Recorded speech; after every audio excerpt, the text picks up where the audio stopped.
काय सांगणार आज पालघर जिल्हा दौऱ्यावरती आहे, निवडणुकीची रणधुमाळी सुरू आहे, आपला स्वतःचा पक्षाचा कॅन्डिडेट पण आहे. आज मी आणि या पालघर लोकसभा मतदारसंघाचे संपर्क प्रमुख माझे आमदार विलास पोतनीस आणि आमचे निवडणूक यंत्रणा प्रमुख अमोल कीर्तीकर आम्ही तिघेजण ह्या संपूर्ण पालघर जिल्ह्याच्या दौऱ्यावर आहोत. सकाळी वसई विरार महानगरपालिकेच्या पदाधिकाऱ्यांशी चर्चा केली.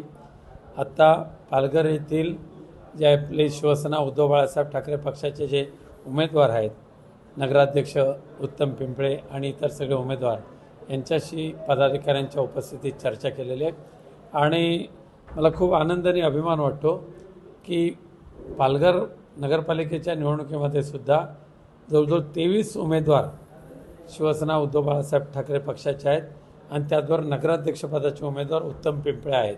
अत्यंत उत्साहाने आणि आत्मविश्वासाने ह्या निवडणुकीमध्ये ते सहभागी झालेले आहेत आणि विजयाची पूर्ण खात्री आहे मशाल चिन्हाची आणि त्या उमेदीने ते कामाला लागलेले आहेत. या ठिकाणी भाजप सेना स्वतंत्र लढते, राज्यामध्ये महायुती आहे त्यांची आणि या ठिकाणी स्वतंत्र लढतात, दोघांमध्येच एकमेकावरती आरोप सुरू होतो. त्या दोघांची अशा पद्धतीची एकमेकाची विटंबना करण्याचे प्रकार होणारच होते. या काही महिन्यापूर्वी अनेकांनी तर वर्तवले होते. कारण भारतीय जनता पक्षाच्या बरोबर गद्दार गट जे गेलेले आहेत ते केवळ आणि केवळ द्वेषातून आणि अविचारी वृत्तीने गेलेले आहेत. त्यामुळे त्यांच्याकडे विचार नाही आहे. त्यामुळे आत्ता त्यांच्या समाप्तीचे दिवस जवळ आलेले आहेत आणि भारतीय जनता पक्षाची सुद्धा आता गरज भागली आहे.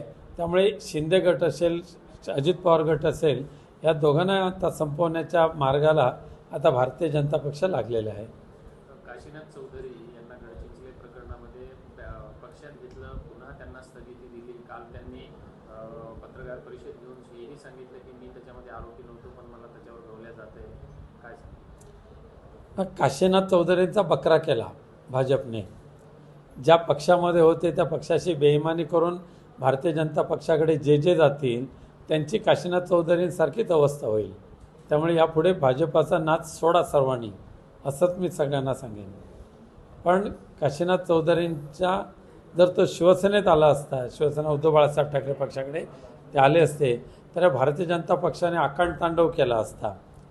आता त्यांनाच स्वतःच्या फॅक्टरीमध्ये घेण्याचं काम जे केलं आणि पक्षात घेतलं, त्यानंतर जो उठलेला जो माहोल होता त्यासमोर भाजपाला मागे हटावं लागलं आणि काशीनाथ चौधरींना पुन्हा एकदा रस्त्यावर फेकून दिलं. ना घरका ना घाटका अशी अवस्था काशीनाथ चौधरींची झाली.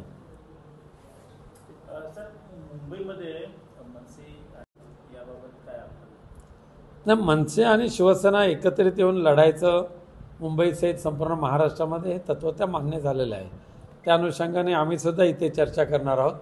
मुंबईमध्ये पण चर्चा चालू आहे, पण अद्यापही कोणत्या आकड्यावर निश्चित झालेलं नाही आहे. महाविकास आघाडीमध्ये पालघर जिल्हा वसई विरारपर्यंत जर विचार केला तर कोण घटक पक्ष आहेत? वसई विरारमध्ये तुम्ही बवियासोबत सुद्धा चर्चा केलेली आहे. नेमकं बवियाकडून आपल्याला काय रिस्पॉन्स आलेला? भारतीय जनता पक्षाकडून सध्या महाराष्ट्रामध्ये जे खुनशी राजवट चालू आहे ना, त्याच्या विरोधात लोकशाही प्रेमी सगळेच पक्ष एकत्रित येण्याचं आता वारं व्हायला लागलेलं आहे. त्यामुळे वसई विरारमध्ये सुद्धा तीच पुनरावृत्ती होईल असं मला वाटतं. आज पालघरमध्ये सुद्धा आम्ही काँग्रेस, शरद पवार साहेबांचं NCP, मनसे यांना एकत्रित घेऊन काम करतो आहे. जव्हारमध्ये सुद्धा आमचे विनोद निकोले साहेब आहेत, त्यांच्याबरोबर आम्ही आहोत. आणि त्यामुळे भारतीय जनता पक्ष आणि त्याचबरोबर गद्दार गट हा आमचा विरोधी म्हणजे आमचा विरोध असेल त्यांना. बाकी इतर जे लोकशाहीप्रेमी पक्ष असतील त्यांना चर्चा करायला काय हरकत नाही. सर, डहाणूमध्ये आपण उमेदवाराच्या विरोधात सर्व पक्ष एकवटलेले आहेत, आपला त्याला पाठिंबा आहे? नाही, डहाणूमध्ये आमचा स्वतःचा उमेदवार सुद्धा मागच्या याला पण होता, आता पण राहणार आहे. त्यामुळे भाजपाच्या विरोधात उभी राहायला शिवसेना उद्धव बाळासाहेब ठाकरे हा पक्ष खंबीर आहे.